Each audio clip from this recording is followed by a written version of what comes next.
Can we just pick up that point? Should Andrew Mountbatten-Windsor be removed from the line of succession? Well, if the government bring forward this bill with the support of the King, then we will back it.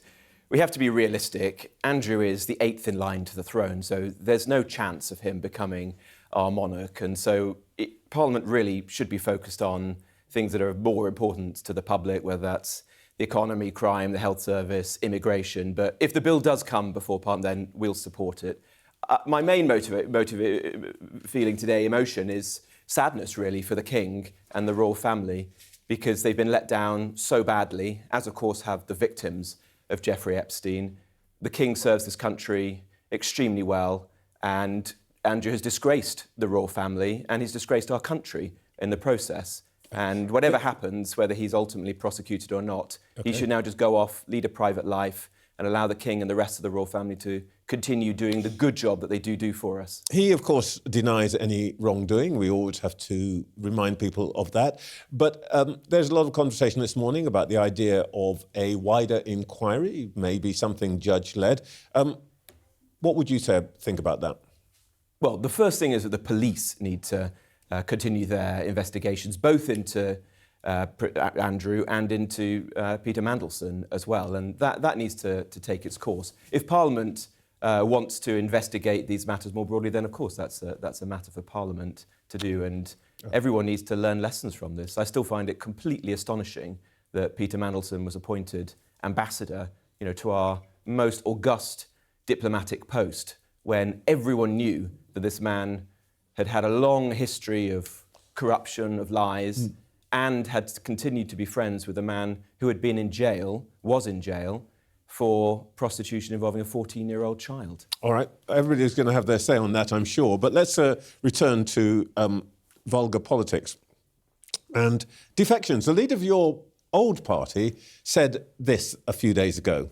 She said, "You may have noticed that I've been doing some spring cleaning. We do not want any more drama queens." I think she's talking about you. Well, she's obviously got very riled by the events of the last few weeks, but I'm not going to get into that. She's worked up about it. What I'm focused on now is how can we ensure that we have a strong opposition in this country to a failed Labour government, and at the next general election we give people a choice. The next general election is going to be Keir Starmer or whoever replace him, Angela Rayner, goodness knows, and Labour, and Nigel Farage and Reform. That's very clear from the polls, from the conversations that I have in my constituency and across the country. I believe that you've got to put party loyalty to one side and do what you think is right for the country, and that is to rally behind Nigel and Reform in order to get some real change in the country. That is what people are crying out for at the moment. You say she's riled up, but she's got reason to be riled up. You sit in her shadow cabinet on a Thursday morning and the next, or whenever it was, and the next thing you know, you're out there with Nigel Farage without so much as a by your leave. Well, I would obviously have told her, but she preempted it because somebody in our office took the resignation letter that I'd written and handed it to her. So events moved, I think you can accept, Trevor, rather faster than I expected. But look, I continue to do my job as you'd expect in the Shadow Cabinet right up until the moment that I made the decision. And it wasn't an easy decision. I was a member of the Conservative Party for 20 or 30 years. It's a very tough decision. Why did I do this?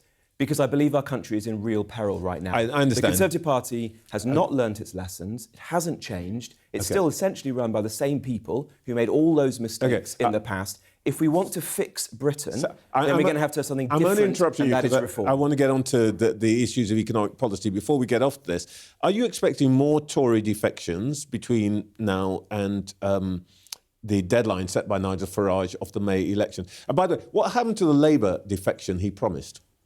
Well, I believe that's still in the works, but look, you have to. Well, I'm not going to tell. Just me and you. I'm not going to tell you. No. I actually don't know, to be honest. So you'd have to ask Nigel. Look, there may be other people who come over to Reform, but it's not actually Reform's priority. The last thing that Reform wants to be is a repeat of the Tory party. There's a few people in the party who share our values. You. Well, the people who've come over are the small number of Conservative MPs who in different ways have been at odds with the party for a very long Lee time. Anderson. I well, mean, if you look at each of us in it's turn... Tory 2.0, isn't it? It's actually very different to that. I mean, I resigned from Rishi Sunak's cabinet. I then went onto the backbench and I voted against But my the point government. is you're all Tories. Well, we disagreed very strongly with the mistakes that the last Conservative government made. Look, I accept that I was part of that, and I've been honest about that.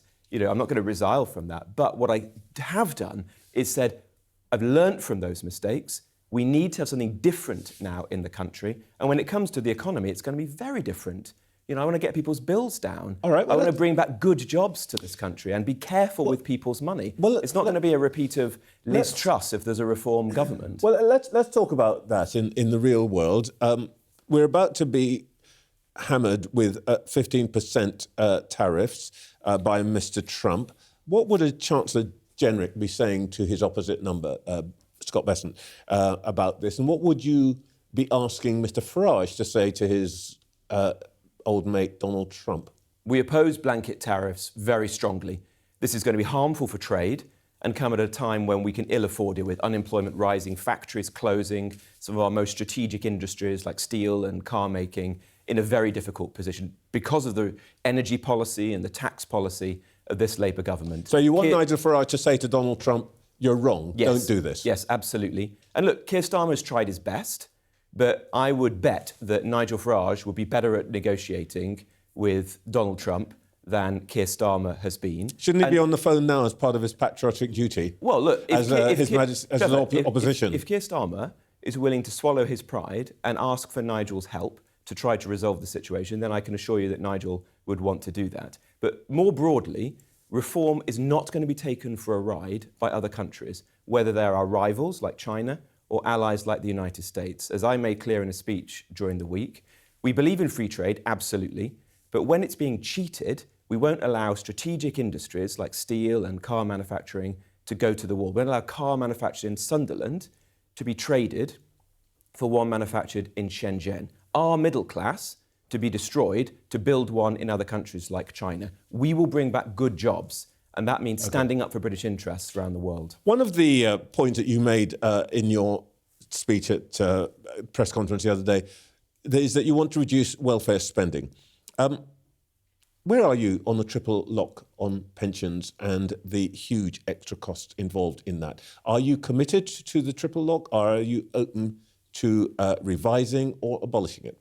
Well, I've always supported the triple lock. It's important to provide dignity to people in the last decades of their lives. People on fixed incomes who are finding life particularly tough at the moment with energy and grocery bills going up and up and up. 3/4 of whom are asset millionaires. But we're going to do this in a deliberative way. So we haven't made an announcement yet. We will do in due course. And I don't think people who are in that situation who listen to your programme will be disappointed. But what I did say in that speech is that reform is going to approach tax and spend very carefully.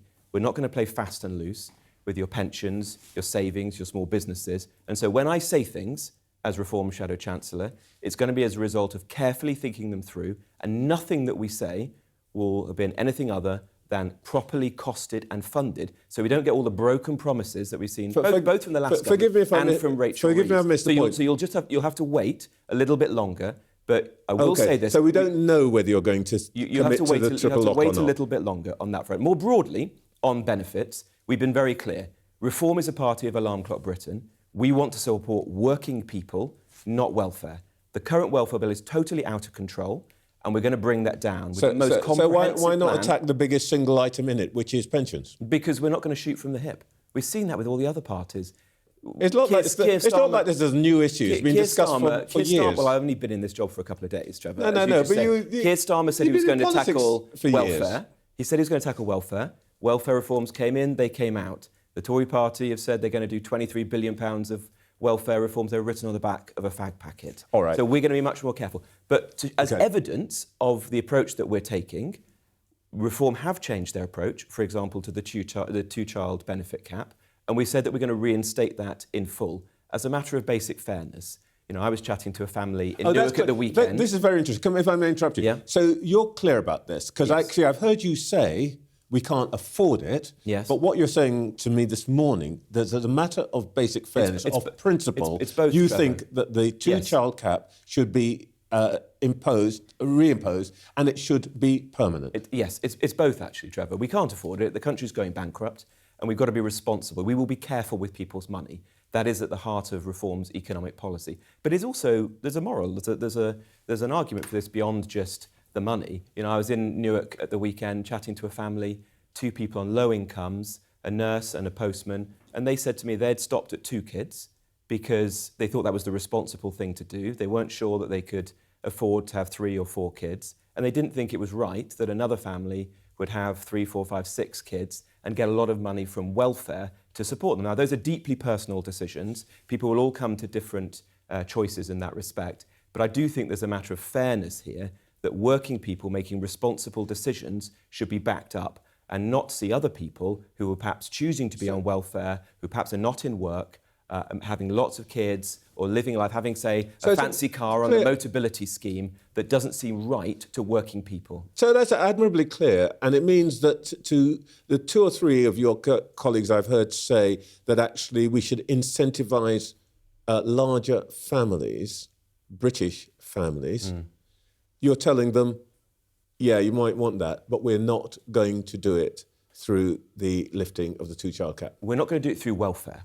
We're going to do it through bringing back good jobs. But you are in favour of larger families? Of course. Look, I want to see British people be able to have as many kids, frankly, as they want to have. And we do have demographic challenges in this country. But we're not going to do it through welfare, both because that's not fair and because we can't afford to do it. We're going to do it by bringing back good jobs, getting people's bills down, for example, by having a sensible energy policy, getting rid of Ed Miliband's mad net zero policies that are just hiking everyone's bills, building more homes. You look at what's happened with housing in recent years, the homes have not been built.